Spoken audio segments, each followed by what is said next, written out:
All right, hello, good morning.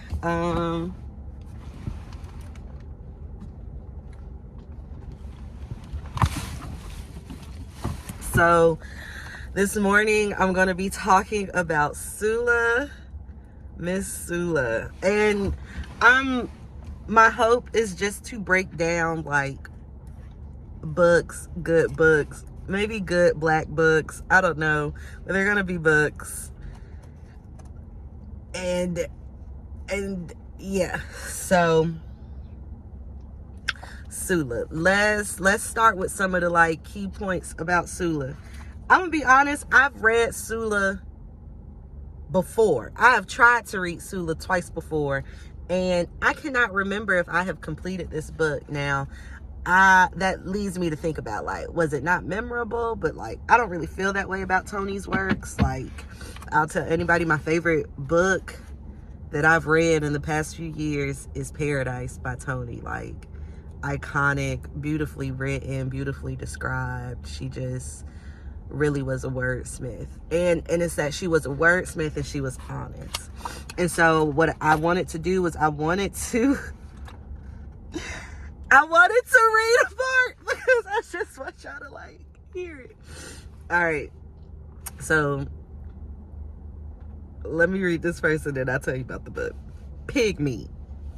The words were in all their minds, and one of the young ones, said it aloud, softly but definitively, as there was no mistaking the compliment. His name was Ajax, a 21-year-old pool haunt of sinister beauty, graceful and economical in every movement. He held a place of envy with men of all ages for his magnificently foul mouth.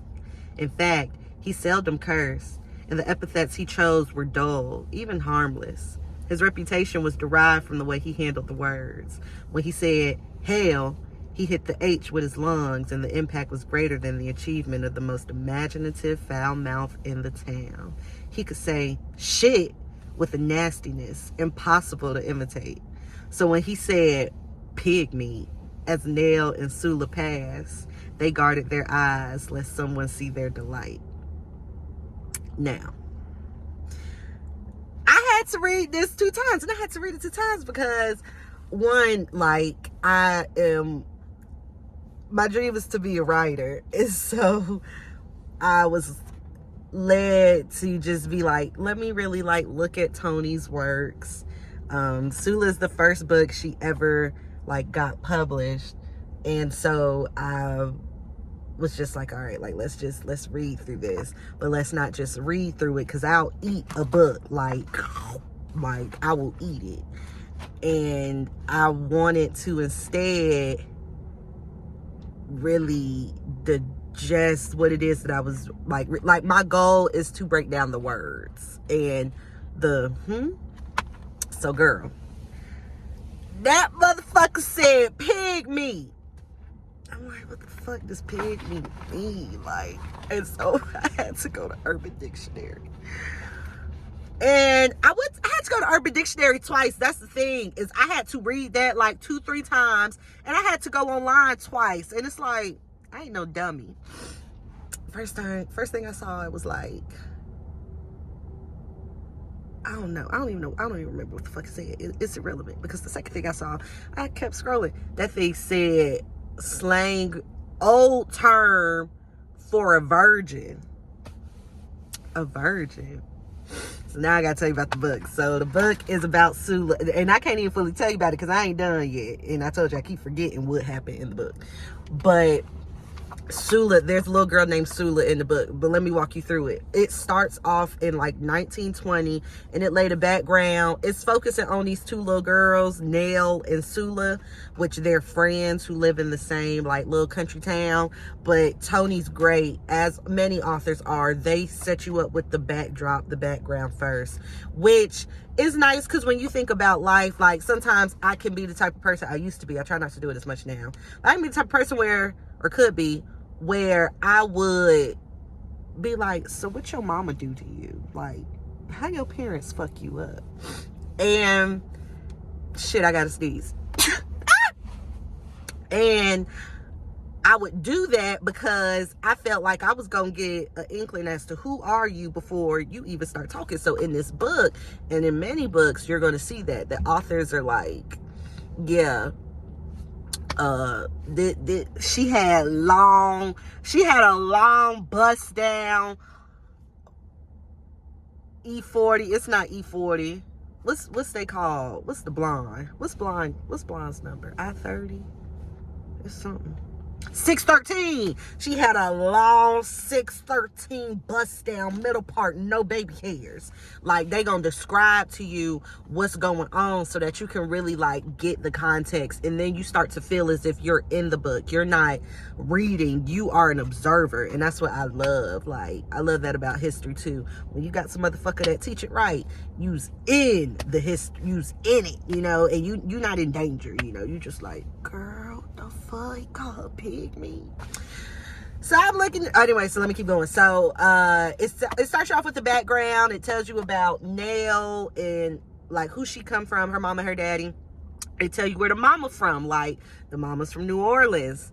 So they give you that context so that you can kind of understand how motherfuckers is gonna interact with each other later on. So her mom, you know, her mom didn't like being from New Orleans for whatever reason. They haven't really shown it yet, but like she was raised by her grandmother dies, all these things. And then after it paints that picture, her daddy, like, he ain't really around, but he around, he her daddy. He just works on a ship, so he not there a lot.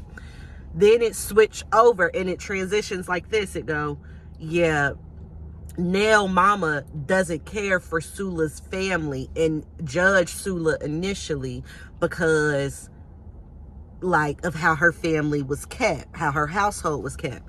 So then Toni switches. Now she's talking about Sula. Now she's telling you Sula's background. Sula lived with her grandma, her mama. They love men, but they very powerful. They're very strong, which that resonates with me perfectly. Not perfectly, but I guess personally, sometimes I feel like that's like my bitches, my family, the women in my family. Shout out to the Wallace girls. I be trying to make that a thing. I be like, yeah, we the Wallace girls. What's your last name? Williams.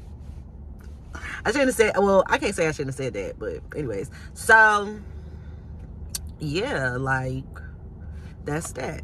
Now, let's get back to the pig meat. You got to understand, we was in the 1920s, about 1921, 22. These two little girls is, how old is these little girls? 12. They like 12.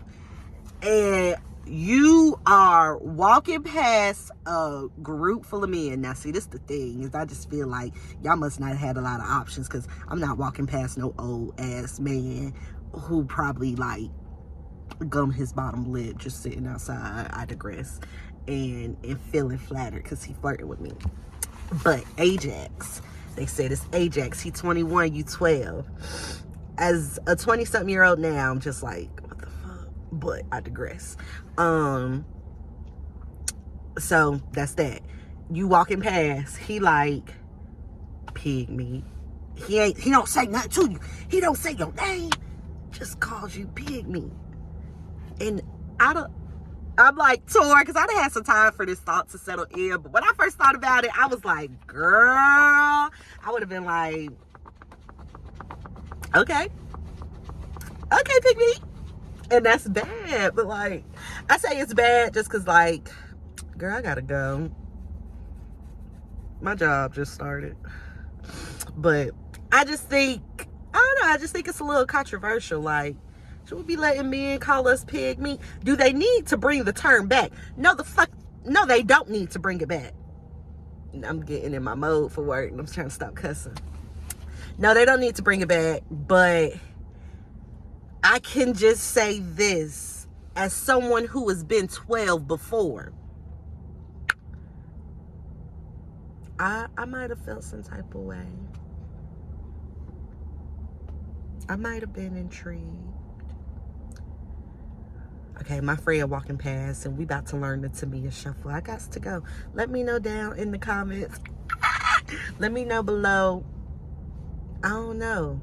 I just want to discuss, not catcalling. It is catcalling. That's not what I want to discuss. I want to discuss how we feel when it occurs. So, like, quick story time. I was at the barber shop. This was an iconic moment in my life. I don't know if I'll ever forget it. I kind of hope I don't, because, I mean, I can. Let's make room for new memories. But anyways, like, I had to have been 11, 10, maybe 10. And I put together my first outfit. I went to a uniform elementary school, so when I put this outfit together, it really meant something to me. I think I was probably in like the 5th, 4th grade. It was some blue capris. Can't stand a capri, nasty. But at the time, it was some blue capris, a pink shirt. I'm sure it was graphic in some way. This ombre pink and white belt with the little holes in it. Excuse me. And I don't remember the shoes. I don't remember my hair. But I was proud because I was like, I pieced this together, which I still treat my clothing that way today. Like, I pieced this together. I'm happy. I'm proud of myself for doing that. And I'm comfortable. Like, I did this and I'm comfortable. And when I did so, it was like, okay. And then I feel like, it was like, ooh, you that bitch, because I'm leaving the barbershop with my daddy. And for some reason, I like went through, but he knew the guy. So we come through, and it's these young dudes, and they like said something like slick, but like, you know, and I was flattered because I'm like, yeah, like I'm that girl, you know, yeah, I'm her, I'm she, I'm cute, period. And so when I think of this scene of Ajax catcalling to Nell and Sula, there's almost a 10-year difference. But again, there's that form of flattery. Be honest. That's like, now I got some of my brother friends, and please don't see this and think it's like a lot. Please don't see this and be like, which one is it? But I've had moments where it's like, oh, they fine. But never an 11-year difference. So I really don't know about that. And I don't really have a lot of examples of like fine. Again, I'm in my 20s. Ain't no fine 30-somethings like, and the 40-somethings. Yeah, so just let me know, not your catcalling experiences, but I want to know how you felt, when you felt good about it. Catcalling experience, when you felt good. And don't tell me about the experience. Tell me more about your feelings. Like, what was going on, sister? Okay.